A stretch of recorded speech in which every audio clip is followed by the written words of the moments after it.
नमस्कार, सुप्रभात। मैं दीप्ति जायसवाल, योगाचार्या। आज योगा अभ्यास की कड़ी में एक नए प्राणायाम को लेकर आपके समक्ष उपस्थित हूँ। कपोल शक्ति विकासक प्राणायाम। आज के सापेक्ष में अगर हम देखें तो सभी, चाहे वो महिलाएं हों चाहे वो पुरुष हो, सभी सुंदर दिखना चाहते हैं।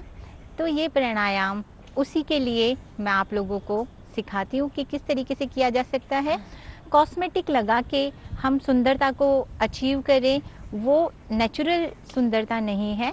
लेकिन इस प्राणायाम के द्वारा हम हमारे इंटरनल तरीके से, हमारे प्राकृतिक रूप से अपने चेहरे पे एक ग्लो ला सकते हैं, सुंदरता को अपने महसूस कर सकते हैं। और जिनको पिंपल, झाइयाँ, दाग, धब्बे, इस तरीके की समस्याएं हैं, आंखों के नीचे काले घेरे हैं, वो उन सभी चीज़ों से निजात पा सकते हैं। तो आइए आप मेरे साथ अभ्यास करिए कपोल शक्ति विकासक का। तो सबसे पहले मैं आपको इसका स्टेप बाय स्टेप प्रोसेस आपको एक बार बता देती हूँ।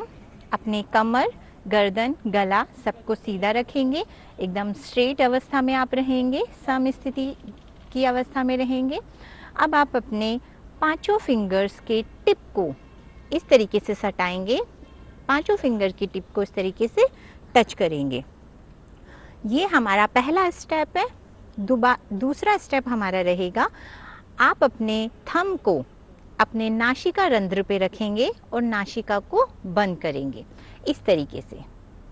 मतलब आप अपनी ब्रीदिंग को बंद करेंगे।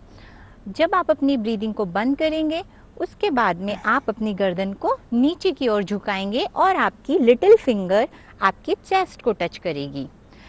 आप अपनी गर्दन को नीचे झुकाएंगे और जितनी देर आप श्वास को रोक सकते हैं उतनी देर श्वास को रोकने का प्रयास करेंगे।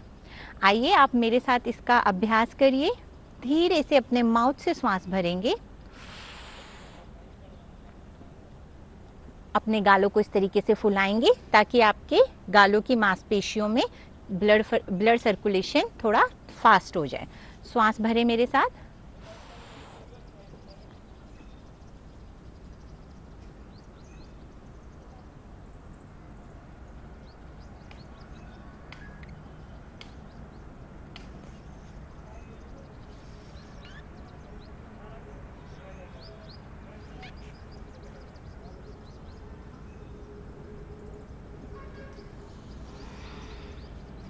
इस तरीके से आप श्वास को नासिका के द्वारा बाहर निकालेंगे। मीन्स आपको अपने मुख गुहा से श्वास भरना है और अपने नासिका के द्वारा श्वास को बाहर निकालना है। और जितनी देर आप नीचे झुक के अपने श्वास को रोकेंगे उतना ही आपको फ़ायदेमंद होगा। जब आप श्वास को रोकें तो आपको ध्यान देना है कि पूरा प्रेशर आपके चेस्ट पे रहेगा। तो इसके द्वारा आप अपने फेफड़ों के टॉक्सिन्स को भी बाहर निकाल सकते हैं। एक बार फिर से आप इस अभ्यास को मेरे साथ दोहराइए। धीरे से अपने मुख की चोंच बनाते हुए श्वास भरेंगे,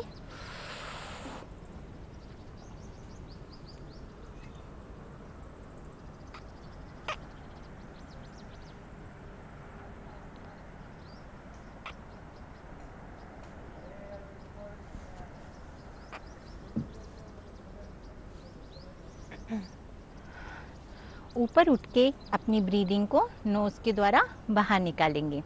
इस आसन को आप कम से कम 5 से 6 बार दोहरा सकते हैं, जिससे आपके फेस पे अलग सा ग्लो आएगा, एक चमक आएगी। आप खुद देखेंगे ये प्राणायाम अपने आप में एक चमत्कारी प्राणायाम है जो आपके इंटरनल ग्लो को इंक्रीज करेगा।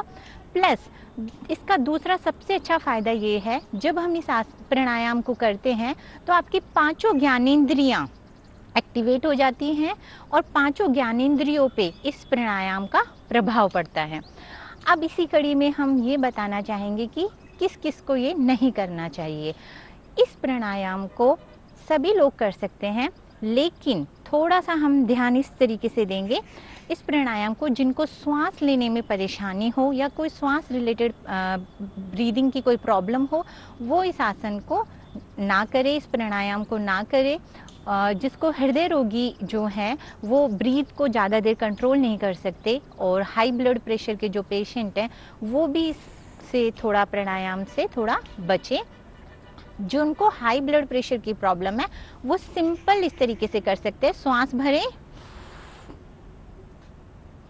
श्वास छोड़ें, वो सिंपल इस तरीके से कर सकते हैं, उनको श्वास की होल्डिंग नहीं करनी है।